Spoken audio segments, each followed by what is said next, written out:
8 de la mañana con 37 minutos, 8 con 37 minutos. Saludamos ya a nuestro tercer y último invitado. Se trata del doctor Santiago Carrasco, como lo anunciamos, el presidente de la Federación Médica del Ecuador. ¿Cómo está, doctor Carrasco? Buenos días, bienvenido, qué gusto saludarle a los tiempos. Le acompañamos a Alexis Moncayo, quien le habla a Licenia Espinel. Ayer el COE dio un paso hacia atrás en cuanto al tema del aforo para el partido que se realizará esta tarde entre Ecuador y Brasil. Apenas horas antes de esta decisión, que era prácticamente inminente por el pedido del propio presidente de la República para que esto sea así, el Colegio de Médicos de Pichincha nuevamente lanzó las alertas para que se revea este tipo de decisiones que pueden provocar de aquí en pocas semanas más un escenario de crisis como el que estamos tratando de salir actualmente por las medidas que se tomaron en el mes de diciembre. ¿Qué podemos esperar ahora? ¿Cuál es el escenario que se puede presentar con este tipo de decisiones? Doctor Carrasco, buenos días, bienvenido. Buenos días, un abrazo fuerte y cordial de la Federación Médica Ecuatoriana y de los profesionales de la salud. Gracias por la invitación, siempre un gusto estar con ustedes y con todo el país para conversar sobre estos temas en realidad. Nosotros habíamos estado revisando respecto a qué venía pasando con los aforos en Europa, porque ellos empezaron con la curva de Omicron 3 meses antes de lo que estamos nosotros. Y habíamos visto que tenían aforos del 100% en los partidos de fútbol y sin ningún tipo, sin ni siquiera temas de restricción, de mascarillas ni nada. Con esto no estoy diciendo que vamos a hablar y decir que esta gente puede ir como le da la gana al estadio, no. Entonces, hemos visto los aforos que todos los países ahora tienen para el partido de fútbol. Colombia, 100% de aforo. Chile, 50% de aforo. Argentina, 50%. El resto de países, 50% de aforo. ¿Y por qué se da este problema? No estoy seguro por qué el presidente del Colegio de Médicos de Pichincha haya mencionado que esta ida al estadio, a un sitio abierto, totalmente abierto, entendemos que ventilado hasta lo más, y con todas las medidas de bioseguridad, mascarilla, el gel alcohol, el distanciamiento, la presentación del carnet, etcétera. Y habíamos dicho que sean grupos etarios que no sean vulnerables, es decir, por favor no lleven niños, por favor no lleven adultos mayores vulnerables. Habíamos dicho todo este tipo de cosas para permitir esto y que el aforo sea del 30%. Eso fue la posición de la federación. Ahora, si el señor presidente del Colegio Médico de Pichincha dice lo contrario, me imagino que él tendrá algún estudio, pero los expertos de Federación Médica no se han comunicado con él, ni él con los expertos de Federación Médica, como para dar una expresión como esta. No debemos buscar tendencias, debemos buscar soluciones. Esto se iba dando, eran decisiones políticas que se iba a dar. Esto ya hablamos, le cuento, hace un mes y medio tal vez atrás. Y claro, se hizo también una tendencia diciendo cómo el presidente de la federación dice que sí, vayan nomás al fútbol y no a las clases presenciales. Eso tampoco es verdad. Decimos clases presenciales seguras, no decimos no vayan a clases presenciales. Queremos que vayan a clases presenciales, pero con seguridad. Entonces todo esto realmente deberíamos buscar unas coincidencias basadas en la evidencia, en la parte científica, en la académica. Si todo el mundo va hoy al fútbol, como esperamos, esperemos que no tengamos ningún problema, ni serio, ni mucho menos con respecto a este partido. Es decir, si todos toman las medidas de bioseguridad del caso, al tratarse de un espacio abierto, como se lo menciona, no hay la posibilidad de que allí se pueda producir una serie de contagios que luego tengamos que lamentar y vivir una nueva crisis de repunte de casos de aquí a 2 o 3 semanas. Por ese partido, imposible, o sea, es casi imposible.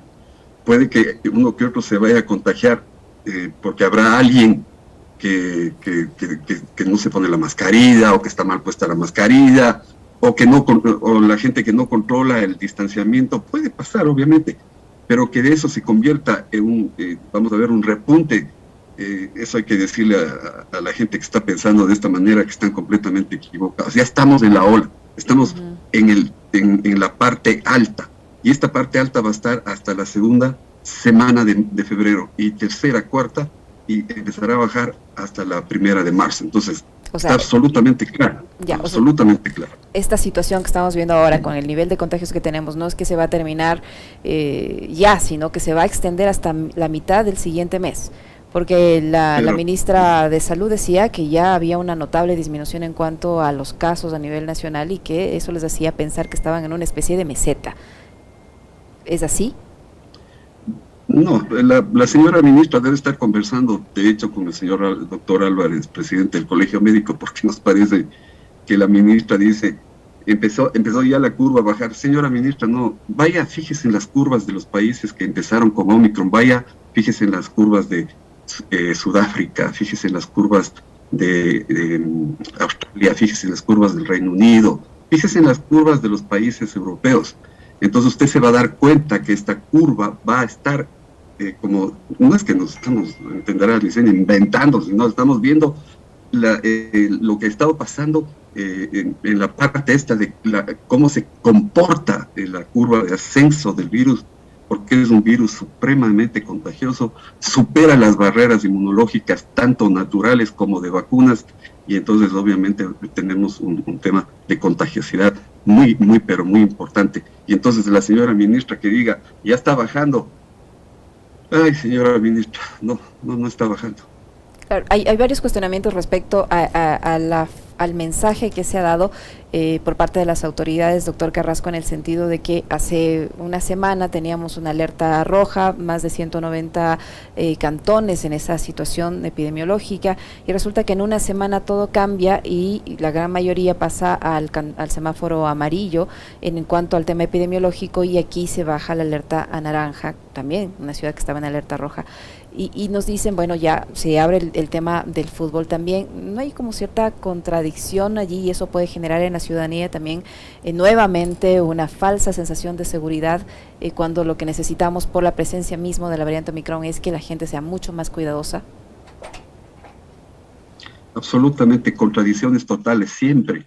Pensábamos que ya no nos iban a asombrar con las cosas que andan diciendo y con lo que han hecho a nivel de COE, con las supuestas cifras que tiene el Ministerio de Salud, que parece, obviamente han tomado decisiones políticas durante todo este tiempo. No han sido decisiones técnicas, en definitiva, jamás han tomado decisiones técnicas respecto a esto. Imagínense lo que es pasar de rojo a amarillo una semana, cuando la curva estaba en ascenso, y decir que está bajando cuando tenemos toda la evidencia en el país entero de la cantidad de pacientes que están llegando y los que hacemos atención médica primaria, los que estamos en el primer nivel de atención, los que estamos haciendo toda la parte de ver a los pacientes, de estar ahí en el campo de batalla, de estar sufriendo con los pacientes y viendo toda la contagiosidad que hay. Sí, realmente nos indigna que haya una persona que pueda decir, no, saben que esto ya está bajando, pasamos a amarillo, no pasa nada, y le tengo que decir, no porque ustedes me tengan lástima ni nada, pero ya fui yo también parte de la gente contagiada con esto. O sea, fue terrible y es terrible, y hemos visto dobles contagios con gente que ya tiene vacunas, y vamos a ver más contagios todavía. Les estamos diciendo a la gente, por favor, cuidado que pueden volverse a contagiar, use la mascarilla, use el gel alcohol, use el distanciamiento, haga todo lo posible por cuidarse y cuidar a los suyos. Vamos a arrimar el hombro, todos hagamos el trabajo, porque las autoridades, lo que usted acaba de decir, esta falsa seguridad, esta sensación de falsa seguridad que siempre nos han dado y que han cometido todos los errores y que nos han llevado a lo que estamos viviendo hoy en el país.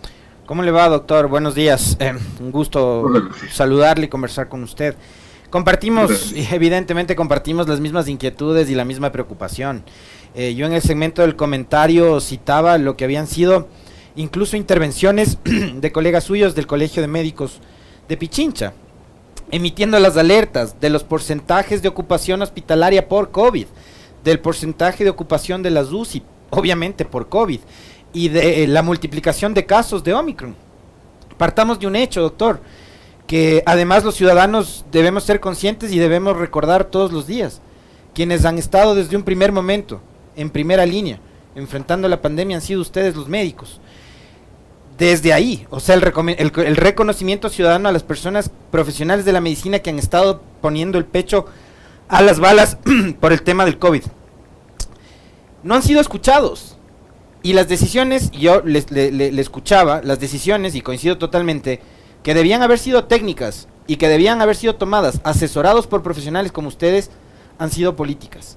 Desde un primer momento, desde que llegó la vacuna a este país, le vendieron como que eso era la gran salvación, como que ya vacunados íbamos a estar libres de cualquier tipo de contagio, y vemos que eso no es así. La comunicación oficial, escucharle al presidente de la República decir que esta es una simple gripe, no solo creo que me alarma a mí, sino que debería alarmarnos a todos los ciudadanos. Ver un COE sometido a las exigencias, no de un presidente, sino del primer accionista de un banco, que es el financista de la selección de fútbol. Yo también quiero que gane la selección, yo también quiero que clasifiquemos al mundial, pero creo que, doctor, acá lo más importante era cuidar la salud y la vida de la gente. ¿Cómo entender todas estas cosas y estos escenarios y esas decisiones que se toman al calor de este tipo de presiones económicas y políticas?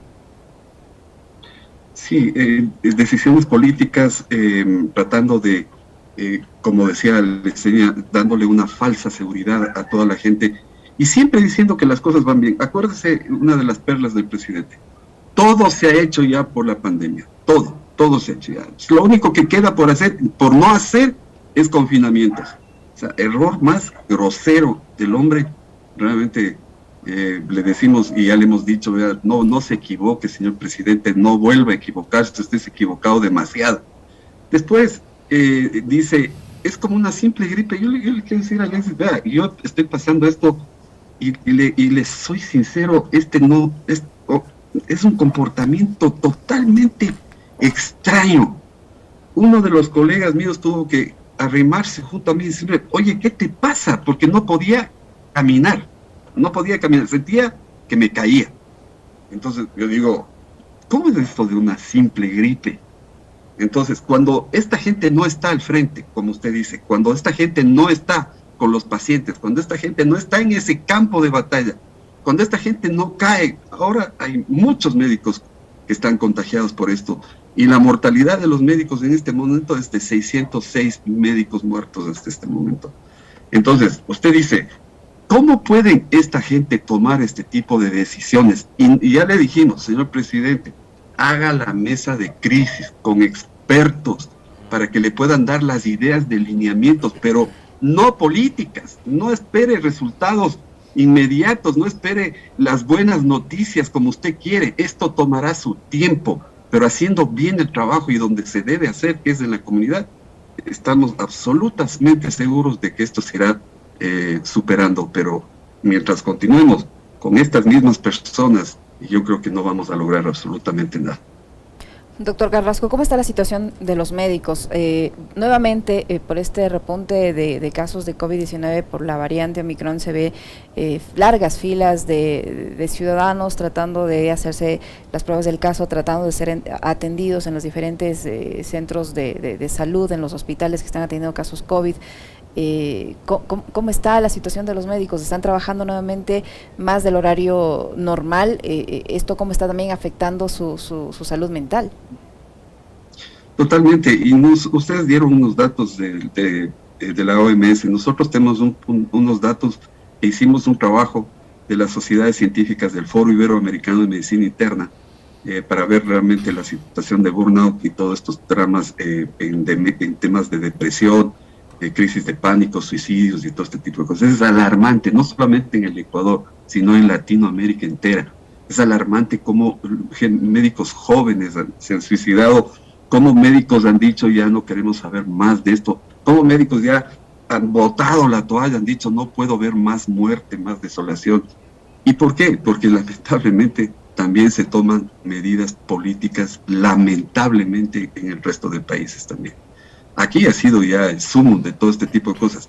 Mientras haya esta situación política y no técnica, no científica, de querer llevarle al país a salvar gentes, al bien común, a buscar la forma de sacarle adelante al país en esta pandemia, en las pruebas, por ejemplo. ¿Por qué hay esas colas terribles? Porque hay un reducido número de pruebas.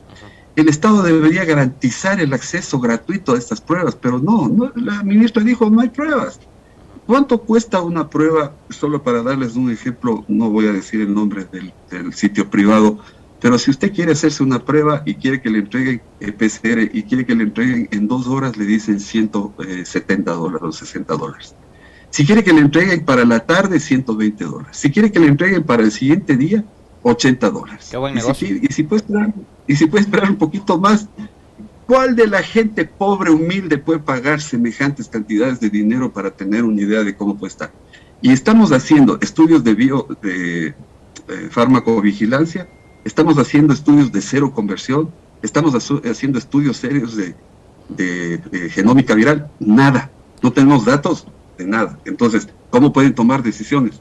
Ese sí es un tema que tendrán que responder tarde o temprano. Y en contrapartida, doctor, a instituciones públicas que han intentado darle la facilidad a los ciudadanos de acceder a pruebas con consulta médica a bajo costo, les han lanzado un ataque mediático y una persecución espantosa. A ver, yo no le quiero meter en este campo que no es el que le compete a usted, que es el político, pero no se puede decir que el facilitar acceso a pruebas, como también a las vacunas, ¿ya? Es obra pública y es obra social, y a eso deben estar enfocados los esfuerzos del gobierno nacional y de los gobiernos locales, pero acá han pretendido etiquetar estas campañas como que si fuera ya parte de un proceso electoral, el cual todavía ni arranca. Entonces hay una insensibilidad incluso de los medios de comunicación sobre este tema. Sí, esto es terrible, esto es indignante. Eso, Alexis, es simplemente aprovechar del dolor de la gente para esto que usted dice. Voy a aprovechar para mi campaña, voy a aprovechar para aparecer, voy a aprovechar para jugarme popularidad en estas cosas, pero es indigno, hay que rechazar esas cosas realmente. Doctor, la situación en general, yo quiero preguntarle además si en este país, donde hemos visto hace poco personas en redes sociales, sobre todo, reclamar, exigirle al Estado que dote de medicinas a los hospitales públicos, de la red pública y de la seguridad social. Ya hay medicinas en los hospitales, el presidente se comprometió de que iba a dotar precisamente de eso. Y yo le pregunto esto, ¿por qué? Porque yo tengo digamos, un criterio con respecto de la vacunación, que lo ha hecho bien el gobierno, sí, lo ha hecho bien, con el apoyo también de otras instancias, incluso privadas, pero eso no es política pública, es un tema, la vacunación es un tema coyuntural, en el caso de COVID es un tema coyuntural, no sé cuánto vaya a durar, pero la política pública es permanente, y en salud hay política pública. ¿Cómo están los hospitales y el servicio público de salud en este momento? No, realmente están queriendo empezar a discutir en el CONASA todo el Sistema Nacional de Salud, en eso se hallan en este momento. Y usted ya puede imaginar cómo va de lento todo ese proceso.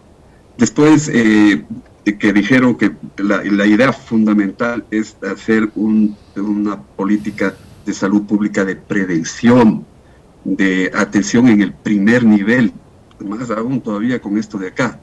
Y entonces ninguna de esas cosas se ha ido logrando. Y en el tema de medicamentos, nos hemos reunido, usted no tiene idea con cuánta gente.